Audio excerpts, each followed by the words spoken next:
तो climate change जो है एक बार फिर से जो है चर्चा का विषय बना हुआ है। इसके मुख्य रूप से दो कारण हैं। एक तो ये कि डोनाल्ड ट्रंप की जीत हुई है और डोनाल्ड ट्रंप की जीत के साथ जो है ये समझ में आ गया है कि अमेरिका जो है क्लाइमेट चेंज के बारे में अब गंभीर रहेगा कि नहीं रहेगा, इस पर काफ़ी सवाल उठ रहे हैं। चूंकि अपने चुनावी अभियान के दौरान भी जो है डोनाल्ड ट्रंप ने कहा कि वो कहीं ना कहीं जो है तेल की सप्लाई और कच्चे तेल पर जो है वो दोबारा से ध्यान देंगे, और ये कोई ज़रूरी नहीं है कि जो है इलेक्ट्रिक व्हीकल के नाम पर जो है चीन को फायदा पहुंचाया जाए। लेकिन इस बीच में जो है क्लाइमेट को लेकर के जो बैठकें हुआ करती हैं देशों के बीच में वो जारी हैं, और भारत ने जो है संडे को जो एक क्लाइमेट चेंज के लिए जो है एक फाइनेंशियल पैकेज जो है 2035 तक के लिए, है ना, जो निम्न आय वर्ग हैं, जो मध्यम आय वर्ग देश हैं, उनके लिए एक फाइनेंशियल पैकेज की जो है बात चली थी अंतर्राष्ट्रीय समुदाय में, और वो जो है तकरीबन 300 अरब डॉलर का जो है पैकेज बताया जा रहा है, लेकिन भारत ने इसे सिरे से खारिज कर दिया है ना। तो भारत ने रविवार को ये कहा कि जो ग्लोबल साउथ यानी कि जो गरीब देश हैं, मध्यम आय वर्ग हैं या गरीब देश हैं या कम से कम विकसित देश नहीं है,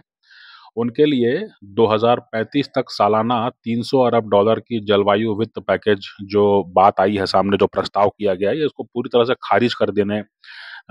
दिया है भारत ने। और भारत ने कहा है कि ये बहुत कम और बहुत दूर है, यानी कि ये बहुत कम राशि है, इससे कुछ होश हासिल नहीं होना है, और ये बहुत देर से भी आया है। मतलब ये काम पहले आपको करना चाहिए, 10 साल पहले आपको करना चाहिए था ये काम, जो आप अभी कर रहे हैं मजबूरी में, है ना। तो इसमें जो है भारत ने कहा कि ये जो है केवल भारत की आवश्यकताओं और प्राथमिकताओं के लिए भी असंगत है ना।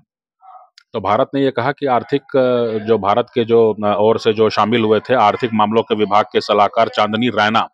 इन्होंने कहा कि 300 अरब डॉलर जो है ग्लोबल साउथ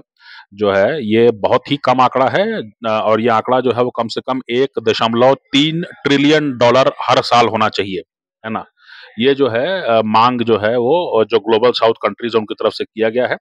इस तरह से जो है कहीं न कहीं जो है भारत और जो ग्लोबल साउथ है उन्होंने विकसित देशों पर जो है भारी एक दबाव बना दिया है दोबारा से, कि जो है आप अपने पुराने वादे पर भी खरे नहीं उतरे हैं, और जो नया वादा कर रहे हैं उस पर भी हम बात करने को तैयार नहीं है, और इस बार जो है टकराव की स्थिति भी बन सकती है ना। तो रैना ने जो है, जो यहाँ के भारतीय अधिकारी हैं, उन्होंने भारत को इस सौदे को अपनाने से पहले अपनी बात रखने का मौका नहीं दिया गया, और जिससे कि प्रक्रिया में विश्वास कमज़ोर हुआ है। यानी कि 300 अरब डॉलर का जो फैसला हुआ है विकसित देशों द्वारा, उसमें भारत जैसे बड़े देश को, जो भारत एक बड़ा स्टेक होल्डर है, उसको जो है अपनी बात रखने का मौका या उससे चर्चा की जानी थी, और अगर ऐसा नहीं हुआ है तो पूरी जो प्रक्रिया जो अपनाई जा रही है ना, उस पर जो है अविश्वास की स्थिति बनेगी, है ना। तो आपस में जो है सहयोग नहीं बन पाएगा, और इससे जो अल्टीमेट जो बात होगी वो ये कि पर्यावरण को जो नुकसान हो रहा है वो नुकसान होता रहेगा, और हम जो है आपस में सहयोग नहीं कर पाएंगे, है ना।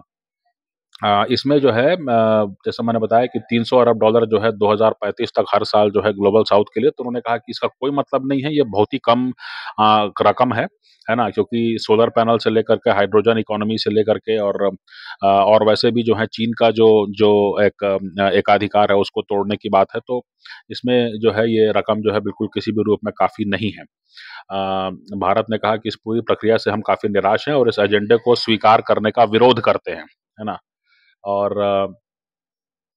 ये भी है कि जो भारत का जो नैरेटिव है उसको जो है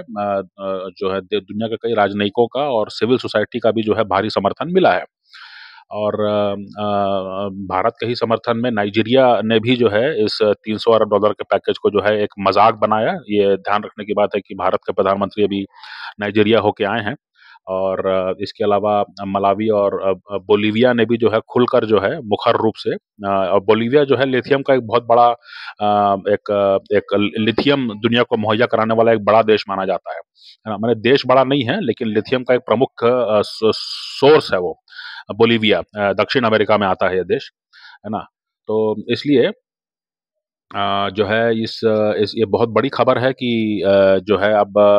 जो है ग्लोबल साउथ जो है, और भारत पिछले 3 साल से जो है ग्लोबल साउथ का जो है मीटिंग करता रहा है, और इसमें कई सारे देश जो हैं वो शामिल हैं जो कि द्वीप के देश हैं, यानी कि जो आइलैंड नेशंस हैं। और अगर अगर जो है तापमान बढ़ता रहता है और अगर बर्फ़ पिघलती रहती है तो कहीं न कहीं जो जो जो आइलैंड नेशंस हैं ये डूब जाएँगे, क्योंकि पानी का स्तर बढ़ जाएगा तो ज़मीन पर पानी आ जाएगा और ये डूब जाएँगे, है ना? तो इसलिए जो है ये द्वीप वाले देश जो हैं वो अस्तित्व का संकट झेल रहे हैं, एक्जिस्टेंशियल क्राइसिस है इनके लिए, है ना? तो इस हिसाब से जो भारत कह रहा है उसको जो है काफ़ी ज़्यादा समर्थन मिलने की ज़रूरत, काफ़ी सारा समर्थन मिलेगा। और इसमें जो है वो अमीर देश जो हैं, विकसित देश जो हैं, जो G7 कंट्रीज़ हैं, उनको काफ़ी दिक्कतों का सामना करना पड़ेगा, जो कि डोमेस्टिक रूप में भी जो है वो डेमोग्राफी चेंज होने से जूझ रहे हैं। और अब बाहर में उनको सुनाया जा रहा है गरीब और निम्न आय वर्ग के देशों से कि आप लोगों ने जो है अत्याचार किया है और अभी भी करना है और अपनी ज़िम्मेदारियों से आप भटक रहे हैं। अ,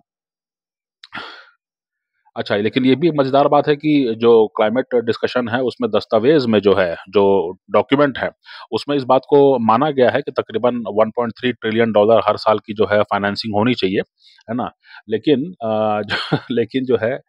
इसमें ये कहा गया है कि जो सभी पक्ष हैं, जिसमें कि पब्लिक और प्राइवेट सेक्टर है, वो सब मिल के काम करें। केवल अमीर देश जो हैं, वो इसका बोझा नहीं उठा सकते, कहीं न कहीं जो है